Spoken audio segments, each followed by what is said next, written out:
tipo, né? Um elefante. E é isso que nós precisamos enxugar. Por isso que precisa ter tanto advogado para fazer essas coisas. Tem empresa que divide contencioso de amigável, como se uma coisa fosse operação do coração. Tudo é desapropriação. Quem sabe fazer judicial sabe fazer amigável também. Precisa fazer essa especialidade, né? Especialista na unha da mão esquerda, da mão direita. Isso que está estragando, a especialidade. Não tem mais o clínico geral também no direito. Você que faz desapropriação hoje não consegue mais contestar uma possessória, consegue contestar um despejo. Tal é a especialidade, né? Quer dizer, isso é o computador. O vírus dá, apaga-se, aí a cópia da cópia começa a sair com erro. É o problema, o medo que a gente tem da tecnologia muito avançada. Bem, além de tudo isso, das verbas acessórias que compõem o processo expropriatório, nós temos então, né, terminada essa parte de primeiro grau, nós temos então a parte dos recursos e o juiz de segundo grau.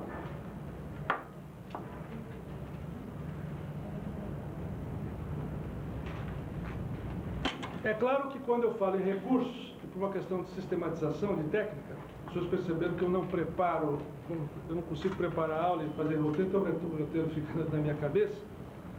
Dentro dessa sistemática, dessa técnica, é claro que nós teríamos que considerar o famoso agravo retido, que as partes são zeras e vezeiras para impugnar valor pleiteado por peritos em valores exorbitantes. Então, é recurso, vai ser novamente reiterado em grau de apelação. Eu acho o seguinte, que agravo retido para impugnar valor de perícia, para mim torna-se inócuo. Para mim tem que ser agravo de instrumento. Por quê? Porque o agravo de instrumento, muito embora não tenha efeito suspensivo, intimida um pouco, porque amanhã o juiz sabe que a parte pode impetrar um mandado de segurança para conseguir efeito suspensivo nesse agravo. E o juiz que quer uma promoção não gosta de ficar tomando muito agravo de instrumento, dizendo que isso pode atrapalhar uma futura promoção. Mas toda vez é agravo contra esse juiz de instrumento. O retido é inócuo, porque eu vou ter que depositar, não tem efeito suspensivo, e eu tenho que reiterar depois em grau de apelação. Só vai ser apreciado ao final. Então, recurso retido para impugnar valor pleiteado por perito, para mim, não funciona. Pela minha experiência, não funciona. Não sei se os senhores também têm a mesma visão. Estamos aqui numa democracia, cada um faça da melhor maneira. É que, às vezes, o advogado, por questão de comodismo, não quer fazer de instrumento, por causa da mão de obra, instrução de xerox, indicar peças, acompanhar, o agravo sobe, né, em separado, etc, etc.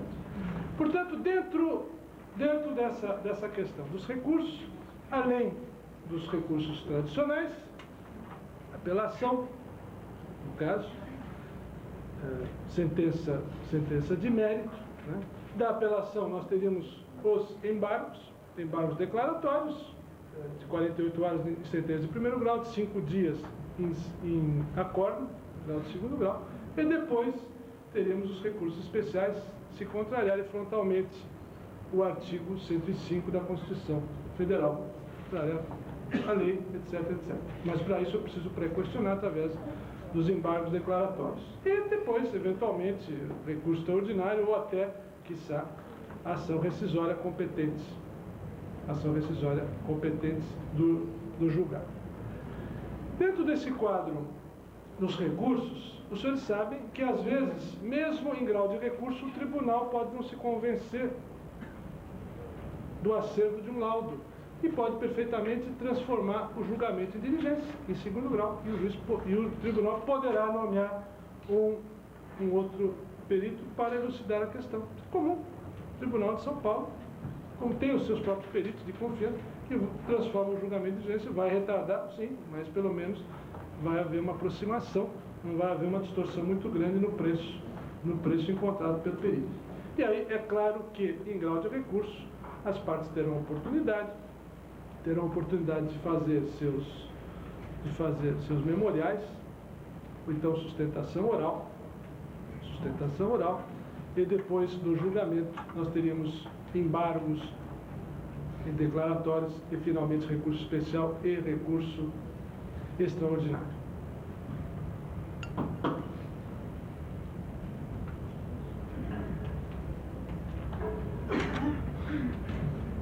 Este, em síntese, é o processo processo expropriatório, com a volta dos autos dos tribunais, nós teríamos o quê? Nós teríamos, então, o depósito, teríamos então, o quê? A conta de liquidação. Na conta de liquidação, eu posso impugnar o quê? A conta. Eu posso impugnar a conta. Recentemente, eu tive uma questão polêmica, de grande importância, que eu consegui, um fato inédito, consegui arguir prescrição, impugnando uma conta de liquidação, prescrição, e consegui um voto vencido no Tribunal de Justiça de São Paulo, quando algumas pessoas achavam que eu jamais conseguiria alegar prescrição nesta fase do processo, no processo de execução, mas somente no processo de conhecimento. Só que aquela história, todo mundo diz, não, é só no processo de conhecimento. Onde é que está escrito isso? Não está escrito em lugar nenhum, muito pelo contrário. No artigo 162 do Código Civil, se vocês abrirem o Código Civil, está lá com todas as letras, que a prescrição poderá ser alegada em qualquer instância. E se vocês forem ao pai da matéria que escreveu sobre prescrição no Brasil, Carpenter, Luiz Carpenter, e depois Câmara Leal, Carpenter escreveu nos anos 20 e Câmara Leal em 1939, vocês vão encontrar com todas as letras, Carpenter referindo-se aos antigos portugueses, Lobão, Coelho da Rocha, Borges Carneiro, e não só o direito português, o direito francês. Eu estava evitando um pouco de citar autores, mas aqui tem que citar, porque é importante, tá? E aqui, só para citar autores mais recentes, Washington Barros Monteiro, dizendo com todas as letras que até na fase de execução poderia ser alegada a prescrição. Então alguém disse, não cabe para alegar prescrição na fase de execução. Como que não pode? Consegui um voto vencido, entrei com embargos infringentes, vou fazer sustentação oral, e está aprovado. O Código Civil está em vigor, artigo 162. E José Frederico Marques, quando comentou o Código de Processo Civil, dentro do manual dele, dizendo que não estava revogado o artigo 162 do Código Civil. Aquela história, alguém ouve falar, mas não sabe aonde. Está em pleno vigor o artigo 162 do Código Civil brasileiro. A prescrição pode ser alegada em qualquer instante. Se é usual ou não, isso é outro problema. E na conta de liquidação, acontece um fenômeno interessante. Por quê? Uma vez homologada a conta de liquidação, claro, eu posso, se o juiz homologar, qual o recurso cabível? Apelação ou agravo de instrumento? É outra grande polêmica que teria surgido.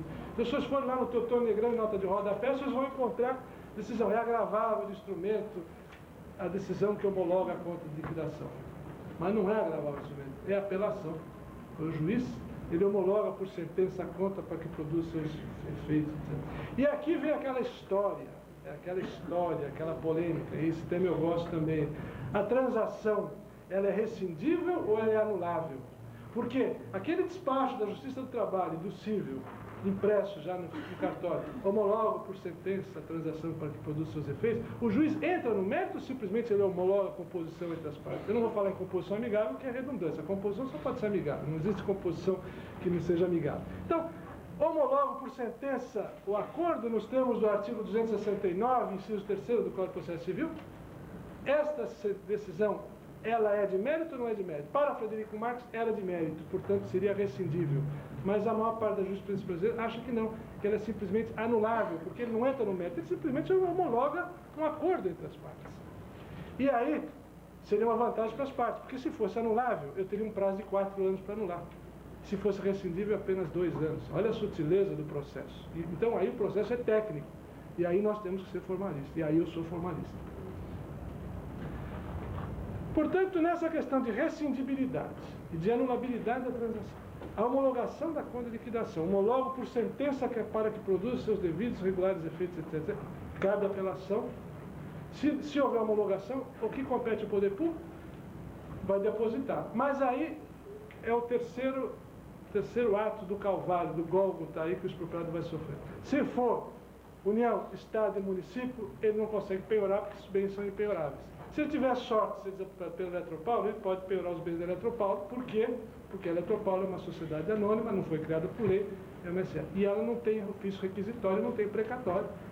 Se for União, Estado e município, morre o expropriado, morre seu filho, o seu neto que vai receber. Não há como penhorar os bens da União, do Estado e do município. Infelizmente, é o ato do príncipe. A desapropriação é o ato do príncipe. É uma venda forçada, violenta, autoritária, etc, etc, etc. Mas, infelizmente, às vezes, é um mal necessário que precisa por causa do progresso. Portanto, na questão, como eu já dizia, do ofício requisitório, se for União, Estado e município, sai o precatório, tem que entrar na ordem cronológica, em tese, do recebimento do preço. Vou entrar na cronológica. E aí vem aquele absurdo do artigo 33 das disposições transitórias da Constituição, dizendo que tinha que pagar em 8 anos, em 8 parcelas. Imagine os senhores, a pessoa que é desapropriada de uma casa, né, já recebe pouco, ainda vai receber em 8 anos. Que dá, está na rua da amargura. É uma situação absurda. Esse artigo 33 das disposições transitórias tem dado tanta polêmica. E o remédio extremo que alguns advogados usam, nós temos 2 remédios extremos. Ou o sequestro, às vezes muito utilizado. Você se recorda, uma época aí, teve um pedido de sequestro, só que aquela história. Quem é que vai julgar o sequestro contra o Estado, por exemplo? O Tribunal de Justiça. Os senhores desembargadores recebem de quem? Então começa, ou intervenção do município ou do Estado. Intervenção contra o governo, contra o Estado, contra o município. É difícil. Você pode intimidar, até entra, mas dificilmente vai conseguir. Ou então, quando o governador ou o prefeito, se tiver um episódio do prefeito que estava na Europa, requerendo a intervenção do município, ele mandou depositar. Quer dizer, claro que ele tem dinheiro. Ele paga in extremis, né? No artículo mortis, né? O casamento in extremis. Ele diz aí que quando não tem jeito, ele vai e deposita. De algum lugar sai o dinheiro. Para outras coisas sempre tem dinheiro. Portanto, nessa questão do ofício requisitório, nós temos o sequestro e temos a intervenção. Tem até um artigo precioso do Dr. Kiyoshi Arada, que foi procurador do município de São Paulo, numa das últimas revistas tribunais, sobre intervenção no município. Um artigo precioso, onde ele cita várias tendências do Ministério Público de São Paulo, que pediu a intervenção. O procurador era o Dr. Araldo Dalpozo. E um artigo que está publicado numa das últimas RTs, eu não me recordo o número. Portanto, esse é o processo expropriatório, né? Para terminar essa... Eu vou falar mais 5 minutinhos, os senhores já devem estar cansados. Em síntese, esse é o processo expropriatório. Desde a edição do decreto até o ofício requisitório. E qual é a fase final do decreto expropriatório? É a expedição da carta de adjudicação, onde o poder público vai levar para o registro imobiliário. Depois que ele pagou todo o preço, ele leva a carta de adjudicação ao registro imobiliário, ou então a carta de concessão de servidão. E aí surge um outro problema. Você vê que hoje é só problema, né? E o registro de imóveis, ele vai entender aquela carta de adjudicação como modo originário ou modo derivado de aquisição da propriedade. Essa é outra polêmica que tem surgido na doutrina. De um lado, a Frames de Carvalho, Walter Seneviva, Maria Helena Diniz, uns entendendo que seria modo originário, Celso Antônio Bandeira de Mello, outros administrativistas. Porque o grande problema é o seguinte: uso capião, não há dúvida que é o modo originário. Eu tenho a posse, requer uso capião, não é derivado. O que é modo originário? Aquilo que não veio do nada, é novo. Posse derivada. O modo derivado é a venda e compra, quer dizer, o princípio da continuidade. Alguém compra, alguém tem um apartamento, ele tem que vender, tem uma matrícula, tem uma transcrição, então o princípio da continuidade é modo derivado. O modo originário é o uso capião. O formal de partilha é o modo derivado, porque morreu alguém, transmite-se desde logo a posse e domínio aos seus herdeiros sucessores. Muito bem. Então, mas a desapropriação surge uma dúvida, é modo originário ou derivado? Então, se eu levasse o título ao registro imobiliário, ele fala, mas onde que está a origem disso aí? Ele se recusava a registrar. Só que o modo originário, ele tem que registrar, ele tem que abrir a matrícula, porque não é uma venda normal, é um processo judicial. Mas o problema não está na desapropriação do domínio, o problema está na construção de servidão. Sabe por quê? Porque a construção de servidão é um ônus sobre uma propriedade. Se não tiver uma matrícula, ele vai abrir a servidão como? Onde é que ele vai fazer uma averbação da servidão? Aonde? Se não tem matrícula. Então o que acontece? O poder público paga e não consegue regularizar a sua situação. Paga e não consegue registrar a servidão. Eu tenho meu armário cheio de servidão que eu não consigo registrar. Por quê? A lei dos registros públicos é omissa. Tinha que ser criado um dispositivo dizendo o seguinte: não, o registro pode abrir uma servidão, melhor dizendo, uma matrícula, ou um outro instrumento que possa registrar para dar o efeito real, porque acaba ficando sem registro. Porque realmente, o que é a servidão administrativa? É um ônus sobre a propriedade. Se eu não tenho o título, em nome de ninguém, eu vou eu vou impor o ônus aonde? É o acessório que segue o principal. Se eu não tiver o principal, eu não posso ter o acessório. E esse é um problema insolúvel. Esse é um problema insolúvel. Com isso, então, nós terminamos o processo expropriatório. E agora, para terminar, nesses últimos minutos que me faltam, que eu depois dar oportunidades aos senhores, eu queria ainda dizer de alguns aspectos paralelos, ou incidentes processuais que ocorrem dentro de uma desapropriação. Questão de depreciação do remanescente. Questão de desapropriação em loteamento, que só existe no papel, outro problema sério, porque às vezes o poder público desapropria, vem o expropriado e apresenta uma planta bonita, loteamento aprovado, só que só no papel. Chega no local, o mato cresceu, as ruas já não estão mais abertas, não tem guia, não tem saída, está abandonado. E o particular diz, não, eu ia vender isso aí. E quer receber aquilo como se loteado fosse. Realmente, juridicamente, existe o loteamento. Ele tem 100 lotes registrados, matriculados, com carnê de lote por lote. Só que só existe no papel, fisicamente. E os senhores sabem que para implantar um loteamento, gasta uma pequena fortuna hoje. Guias, sarjeta, poder vender implantação de linhas de energia, telefonia, tudo aquilo, o básico para poder vender os lotes. Então, vira gleba bruta. E a pessoa quer receber como área loteada. Outro golpe aplicado às vezes por expropriados. Quando eles percebem que vão ser desapropriados, eles rapidamente aprovam a planta de um edifício na prefeitura e junto na contestação dizem, mas eu ia construir um edifício, ele não tem um tostão no bolso, um real, né? Mas ele quer construir um prédio de 10, 12 andares e consegue aprovação, às vezes, de uma planta e cria problema. Não, eu tenho... Então, vai amanhã pedir perdas e danos daquela potencialidade que lhe foi negada, que seria a construção do edifício. E, finalmente, a questão do fundo de comércio. O que vem a ser o fundo de comércio? Hoje, com a nova lei de inquilinato 8245, quando o Fábio de Luiz Coelho, eu comentei uma parte, juntamente com outros 7 autores, Vicente Greco, Piazza Ruggiero, comentário ali de locação, e o Fábio de Luiz Coelho falou muito bem, porque hoje o fundo de comércio não existe mais somente para as empresas comerciais. Hoje o escritório de advocacia legalmente constituído, ele pode bloquear o fundo de comércio. Uma sociedade civil hoje, ela tem a proteção da lei de inquilinato, desde que seja uma sociedade legalmente constituída. Então houve uma evolução, houve. O conceito de empresa, não é mais o fundo de comércio, mas sim de empresa. A evolução, o direito tem que evoluir, é uma ciência social. Então, se ele tem que evoluir, hoje o fundo de comércio tem que ser protegido, sim. E aí surge aquele impasse.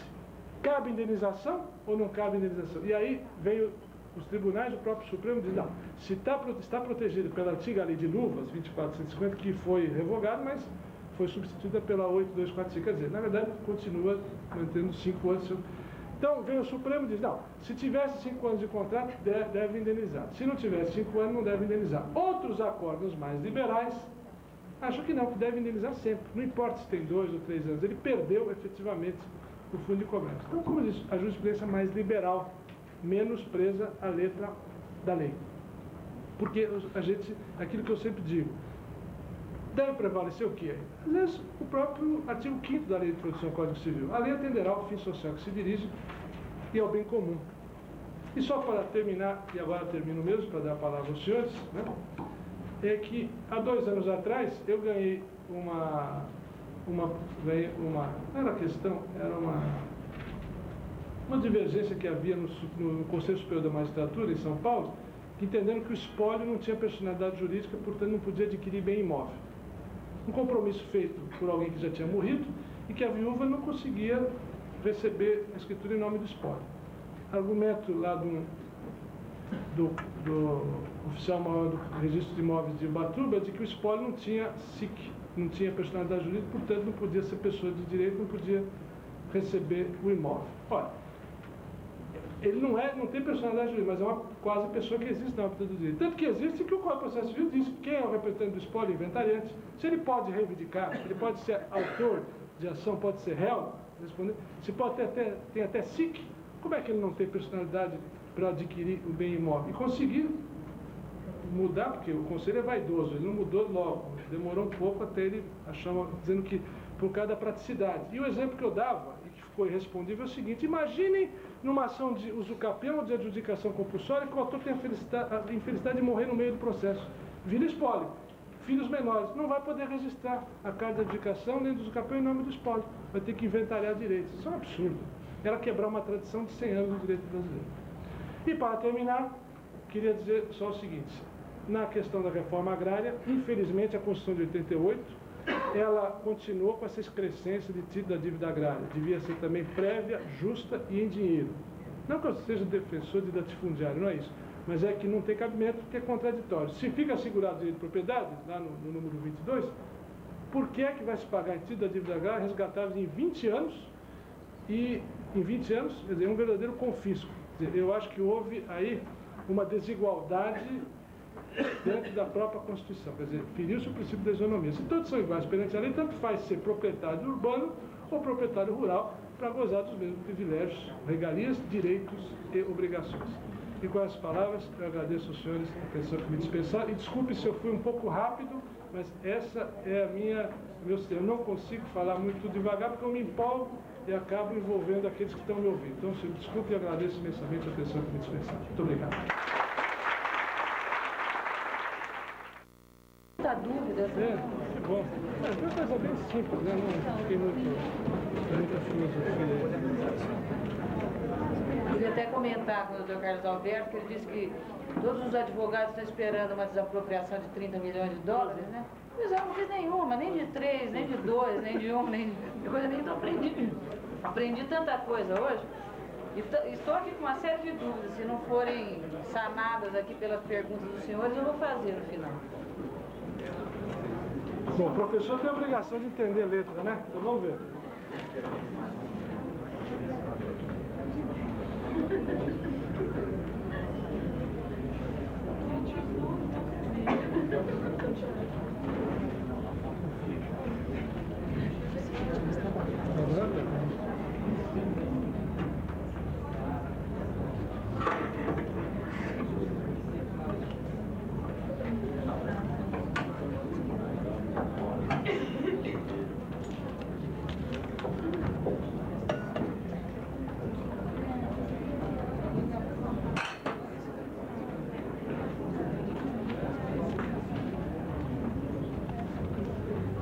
Primeira pergunta. No caso citado pelo senhor relativamente... Para quem tiver que sair, por favor. No caso citado pelo senhor relativamente ao levantamento do depósito de indenização pelo expropriado, se este não tem título de domínio registrado, existe outro caminho processual a não ser aquela saída do pagamento da benfeitoria? Se não tiver título de domínio registrado, no que tange ao terreno, não. Ao terreno, infelizmente, a saída é a pessoa requerer o usucapião ou tentar legalizar o título de propriedade. Ou usucapião ou conseguir os alvarás. No que tange ao terreno. A benfeitoria, como eu já disse, tem que adquirir e a pessoa sai do imóvel. Mas quanto ao título, se ele não regularizar por usucapião ou por adjudicação compulsória ou por escritura, não tem jeito. O dinheiro vai ficar depositado em juízo. E pode entrar com o usucapião durante o trânsito? Pode. Se ele provar que estava na posse há mais de 20 anos, se for usucapião extraordinário, se for urbano, ou então se for hoje urbano, até 250 metros pela usucapião constitucional. O terreno até 250 metros.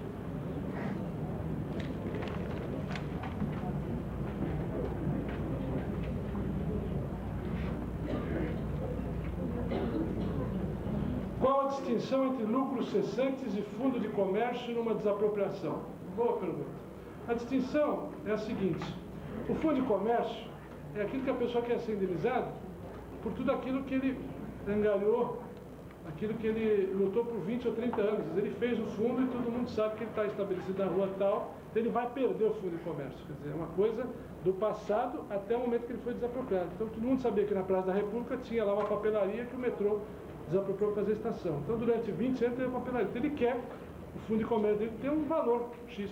O lucro cessante é aquilo que ele deixou de oferir para o futuro, quer dizer, aquilo que ele poderia oferir para o futuro. Então é mais difícil provar o lucro cessante, que aí é o problema de estimativa, não é tão certo como o fundo de comércio do passado, porque então ele pode provar por A mais B, pelo livro caixa, pelo movimento, pelo balanço. O passado é muito mais palpável do que o futuro. O lucro cessante é uma coisa aleatória. Essa é a distinção entre passado e futuro. Pois é.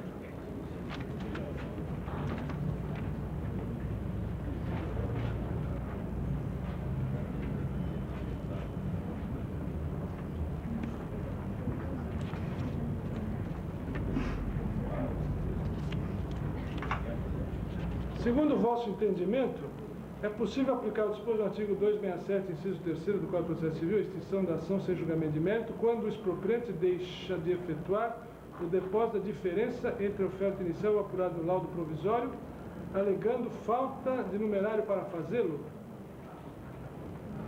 Pode o juiz deixar esse prazo em aberto a pedido do expropriante, apesar de não emiti-lo na posse?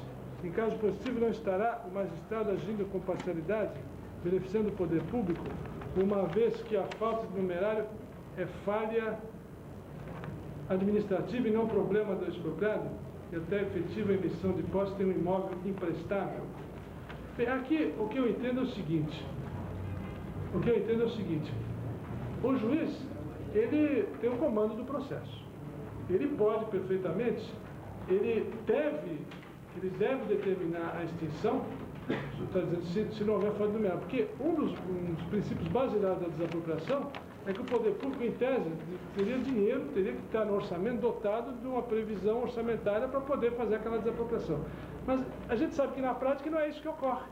Geralmente o poder executivo, o poder executivo, no afã de querer resolver, o governante, o prefeito, ele quer empurrar para o outro governante, para o outro prefeito. Então ele não se preocupa com isso. Dá-se o jeitinho brasileiro, não há dinheiro, mas a gente sabe que isso não vai acontecer.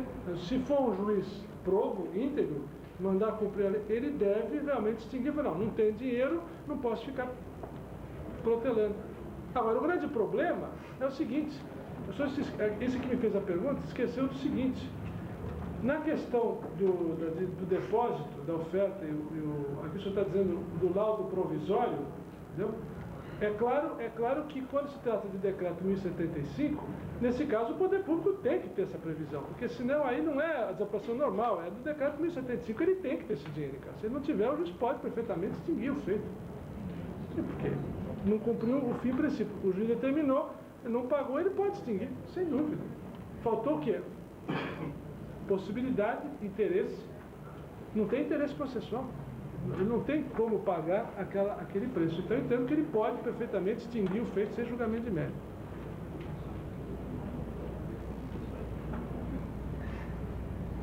A sentença homologatória de cálculos é integrativa da sentença principal que julgou a desapropriação e, portanto, havendo apelação daquela, há um impedimento do trânsito julgado da sentença principal? Não. Ela não é integrativa da sentença principal, é outra sentença. Tanto que é outra sentença que os senhores podem apelar de novo. Eu posso ter duas apelações. Eu posso ter apelação da sentença de primeiro grau, então depois eu vou ter um cálculo e posso ter uma apelação da conta de liquidação. Não é a mesma sentença. Eu posso ter dois recursos sobre as duas coisas, sobre a sentença monocrática e também sobre o cálculo que homologou a conta de liquidação. Desculpa. Eu mexi aqui, né? Tá ruim? Tá bom agora? Então não vou mexer, prometo. Só que essa segunda não tem efeito suspensivo, né? Sim.